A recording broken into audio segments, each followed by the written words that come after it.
जी अस्सलाम वालेकुम। Study in UK के हवाले से इस वक्त बहुत सारे स्टूडेंट्स अपनी स्टडी ऑप्शंस फाइनल कर चुके हैं और उनका एडमिशन इन प्रोसेस है। बहुत सारों के ऑफ़र लेटर आ चुके हैं। कोई अपने लोग स्टूडेंट्स कंडीशनल को अनकंडीशनल करवाने के चक्कर में है, कोई अपनी फ़ीस पेमेंट करने के चक्कर में है, किसी ने भी बैंक स्टेटमेंट शुरू कर ली है, किसी ने भी बैंक स्टेटमेंट शुरू नहीं की। तो मैं कुछ ज़रूरी टिप्स जो आपको, ताकि आप स्मूथली अपना स्टडी इन यूके का प्रोसेस कंप्लीट कर लें, उसके हवाले से कुछ पॉइंट्स आपको बताना चाहता हूं, ताकि एंड ऑफ द डे कहीं आपकी मिसमैनेजमेंट की वजह से या कोई भी कंसल्टेंट जो आपका केस डील कर रहा है वो मिसमैनेजमेंट की वजह से आपके केस में डिले ना आए। 4 इंपॉर्टेंट डेट्स हैं जो आपने जहन में रखनी है। Number 1, last date to apply for unconditional offer. Number 2, last date to pay the fee. Third, last date to apply for the CAS. Last date to enroll in the university. ये dates इसलिए important है कि बाज़ दफ़ा कि आप ये चीज़ों को करते करते आप कोई ना कोई चीज़ मिस कर जाती हैं। फॉर एग्जांपल बहुत सारे स्टूडेंट्स को हमने देखा कि वो अनकंडीशनल ऑफ़र आ गया, अनकंडीशनल ऑफ़र के चक्कर में कि ये अनकंडीशनल आएगा तो फिर हम अपनी बैंक स्टेटमेंट शुरू करेंगे, या कंडीशनल ऑफ़र आएगी तो हम शुरू करेंगे।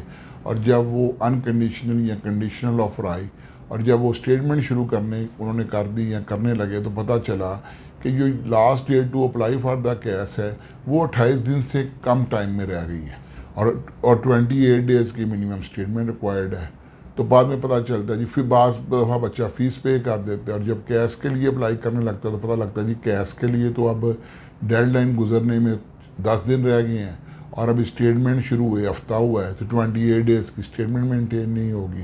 तो ये एक एक और डेट इंपॉर्टेंट है आपके पास। जिस यूनिवर्सिटी को आपने फाइनलाइज किया है, talk to your agent, talk to your counsellor और उन्हें कहें जी मुझे डेडलाइंस बताएं कि जी मेरी अनकंडीशनल की डेडलाइन कौन सी है, कब तक मैंने कंडीशंस मीट करनी है, मेरी पेमेंट डेडलाइन कौन सी है, मेरी कैश डेडलाइन कौन सी है और मेरी लास्ट डेट टू इनरोल कौन सी इन द यूनिवर्सिटी। होता क्या है कि जब बच्चे, एक बहुत बड़ी प्रॉब्लम बच्चों को फेस करनी पड़ रही है पिछले 2-3 इनटेक से, कि बच्चे लास्ट स्टेज के ऊपर वीज़ा फाइल करते हैं, वीज़ा डिले होता है, वीज़ा बाद में ग्रांट हो जाता है, इस दौरान यूनिवर्सिटी की एक्सटेंशन की डेडलाइन गुजर जाती है। अब अगला इनटेक सितंबर है, 3 माह का वैलिड वीज़ा है, वीज़ा अब वो एक्सपायर होगा, फिर नया कैश आएगा, सितंबर के लिए दोबारा अप्लाई करेंगे। यूनिवर्सिटी कहती है जी हमारी लास्ट एक्सटेंडेड डेट भी गुजर चुकी है। अब बच्चा यूनिवर्सिटी से फ़ीस रिफ़ंड करवाता है, नहीं भी करवाता, डेफर करवाता है, और जब वो अपनी हेल्थ इंश्योरेंस के वापसी के लिए बात करता है तो इमिग्रेशन डिपार्टमेंट वाला कहते हैं जी कि आपका तो वीज़ा ग्रांट हो गया, your this insurance is non refundable because your visa have been granted. अगर आपका वीज़ा ग्रांट ना हो, आप विड्रॉ कर लें या आपका वीज़ा रिफ्यूज़ हो जाए तो आपकी ये इंश्योरेंस रिफंडेबल है। तो अब चूंकि आपका वीज़ा ग्रांट हो गया तो this insurance is not refundable. अब बच्चे को फिर दोबारा वीज़ा फाइल करना पड़ता है, फिर 5-6 लाख इंश्योरेंस देनी पड़ती है। इसलिए ये एक टेक्निकल पॉइंट है। वैसे तो आपकी तमाम डेडलाइंस बड़ी इंपॉर्टेंट है कि अगर आपने deadline to meet the condition गुजार दी, आपने स्टेटमेंट शुरू करा लिया, आपने जो मर्जी करवा लिया, आपका अनकंडीशनल नहीं होगा। इसी तरह last date to make the payment to the university, last date to accept the offer, last date to apply for the cash.